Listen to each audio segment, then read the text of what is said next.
Hey book lovers, I'm Elise and welcome back to my channel. Today we are going to talk about all the books that I read in the month of April, and I have got to say, April was the best reading month that I think I've ever had.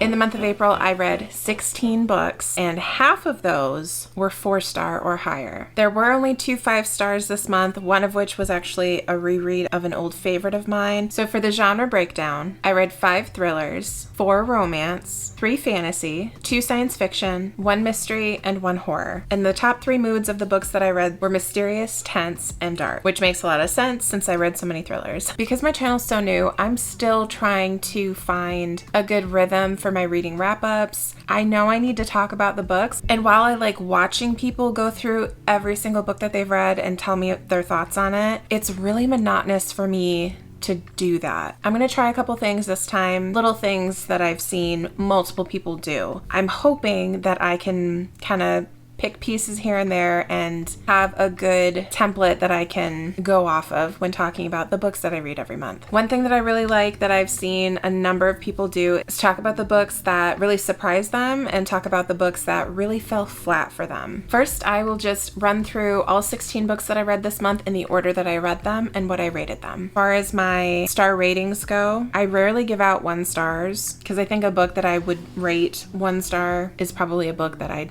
would just end up DNFing. 2.5 stars is really a book that I just didn't care for. I didn't enjoy my experience. It wasn't a good book in my opinion. And then 3.5. I didn't love it, but I recognize good things in it. And it's probably something that for some people I would recommend. And then 4 stars is, this is a solid book. It was good. I enjoyed my time reading it. 4.5 stars are usually books that I would have rated 5 stars if not for this one thing. And then of course 5 stars. I really try to be stingy with my 5 stars because 5 stars, like the best of the best. I love this book. I have 0 complaints about it, and I will likely reread it again in the future. The Garden by Tomi Champion Adeyemi. I rated that one 3 stars. Next was Persephone by Lev Grossman, and I rated that 4 stars. And both of those were from the Into Shadow fantasy novella series on Audible. Next, I read an LGBT plus romance called You and I Rewritten by Chip Pons. I rated that 3 stars. The Midnight Library by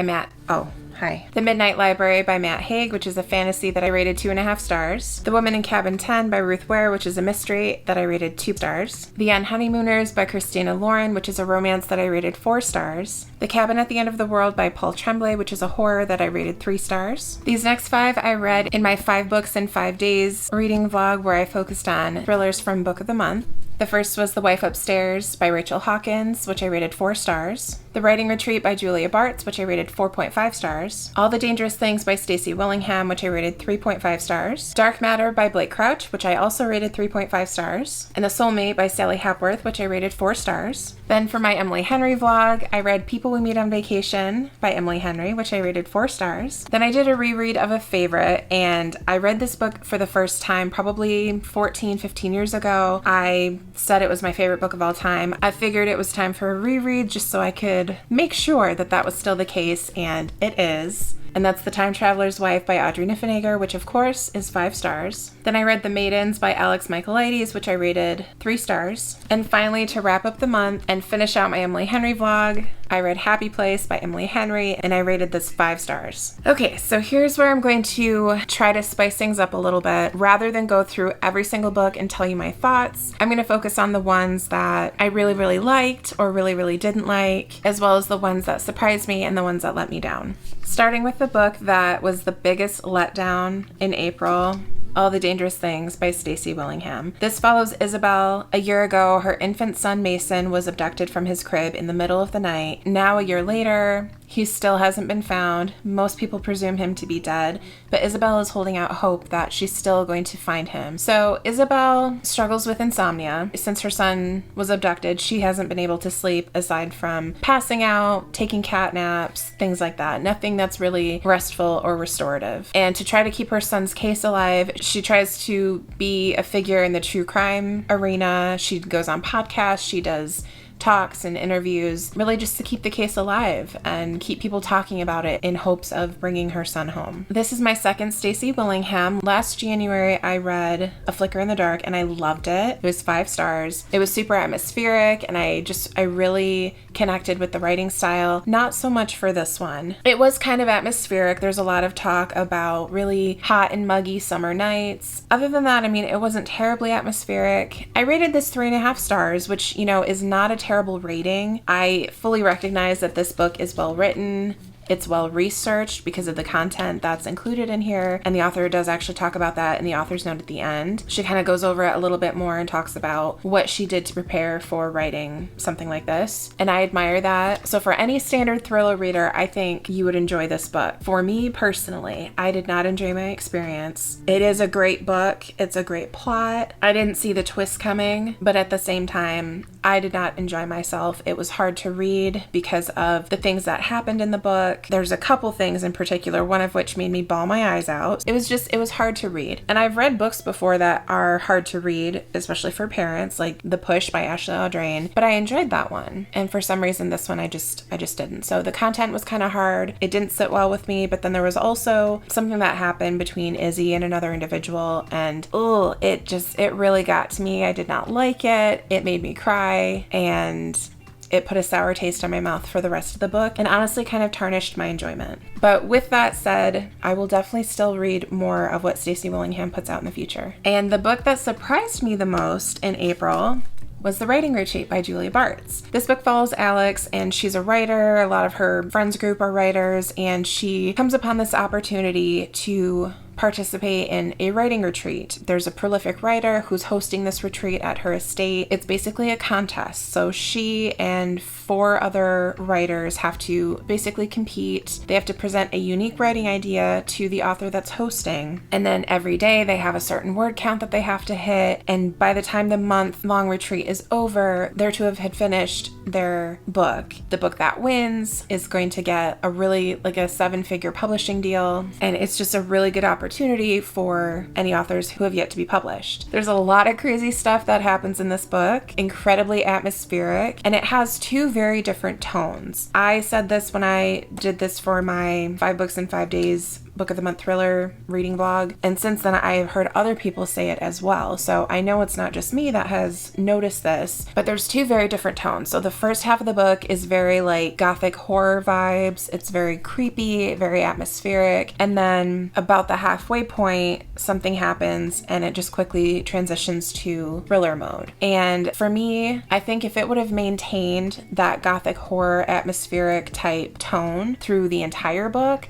this probably would have been a 5-star book for me. But because it kind of transitioned to a tone that I didn't really like as much, that's why I gave it 4.5 stars. Definitely check trigger warnings. Actually, for a lot of these books, really any thriller or horror ever, you should check trigger warnings. That's probably just a good thing to do. But yeah, I honestly, I love this book. The weird stuff, I loved it.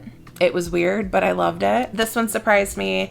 I went into it a little hesitant because it is a debut novel, and I've heard a lot of people say it's pretty weird, but it worked for me. I loved it. So my least favorite read, and also my lowest star rating, I think, which would make sense, is of course the one that I rated the lowest, which is The Woman in Cabin 10 by Ruth Ware. This was a 2-star. This book was just boring. A woman who's a travel journalist. Well, something happens to her at the beginning that kind of is relevant to what the rest of the book is about, but not really. Like, it didn't really need to happen. I think it was just kind of a shock factor right at the beginning of the book. But yeah, this woman is a travel journalist, and she goes on assignment onto a cruise ship, and she's supposed to experience the cruise and the amenities and write about it. Well, her first night there, or close to it, she witnesses a woman being thrown overboard. And then the rest of the book is her freaking out, trying to figure out who this woman was and why nobody believes her. And then there's a pretty big twist at the end, you know, which was fine. It didn't blow me out of the water or anything. But yeah, I don't know. It was just very meh. And my favorite book that I read in the month of April Happy Place by Emily Henry. And I am so excited because this is my 4th Emily Henry romance novel that I've read. I go into way more detail on all 4 of those books in my Emily Henry vlog, which I just posted a few days ago, so be sure to check that out if you haven't done so already. This is the only Emily Henry book that I rated 5 stars. And to be honest, all the Emily Henry girlies out there talking about how much they love Emily Henry, and it was just like 4 star, 4 star, 4.5 star. I'm like, ugh, are you sure? And yeah, I found my 5-star Emily Henry book. I loved this experience so much. So this follows Win and Harriet. They are like the perfect couple. They met in college and they're actually part of a friends group. There's like 6 people total in this friends group. So every year this group of friends goes to this cottage in Maine, a week getaway, just to hang out, catch up, because everybody lives like in all different parts of the continent. I think like a couple of them live in Canada even. So yeah, this is kind of their time to reconnect with each other and, you know, just maintain their friendship. On this particular summer getaway, Win and Harriet broke up 5 months ago and they haven't told their friends. Their friends don't know. Because they didn't know, both Win and Harriet were invited, and because this is from Harriet's point of view, she gets there not realizing that Win was going to be there. You know, she's of course very surprised. So because they don't want to ruin this vacation, Win and Harriet decide to pretend that they're still together. There's so many different tropes in here because obviously there's the fake dating, so they're pretending to be together when they're not. There's second chance romance because they weren't together anymore and they're, you know. But then there's also kind of like enemies to lovers because they didn't really end on a great note, at least on Harriet's part. She's not a fan of Win, so there is a little bit of that enemies to lovers. There's found family in here and there's impeccable tension. As it sits right now, this is my favorite book of 2023. I don't know what could top it, honestly, but we'll see. What else can I talk about? Oh, one thing that I did a lot in the month of April was read books in a single day, which I've done here and there, but it's not been something that I've done a lot of. Well, obviously the 5 books in 5 days vlog, all the books that I read for that one, I read in one day. So The Wife Upstairs, The Soulmate, Dark Matter, The Writing Retreat, and All the Dangerous Things. So those were all read in one day. Yeah, and Honeymooners I also read in a day. And then unfortunately, Happy Place, I just gobbled this up in a single day. I took myself to breakfast and I started it that morning, and then I was on reading sprints with Rachel and Liv for 5 hours, I think. And by the time we got off there, I only had an hour left in the audiobook and I just finished it. Of course, the Emily Henry book that I love the most is the one that I didn't buy. I got from the library, so I don't have a copy. Well, I have it on Audible. I can always just reread it via audio, which I probably will. So that is it. Those are the books that I read in the month of April. And also too, you may have noticed, but starting with April, I haven't been doing monthly TBRs anymore. And you know what? The first month that I didn't set a TBR is the month that I've read the most books in ever. So I think that's saying something. I'm sure probably like October for spooky season, December for the holiday season. I'm sure I'll do TBRs for those. Or I might just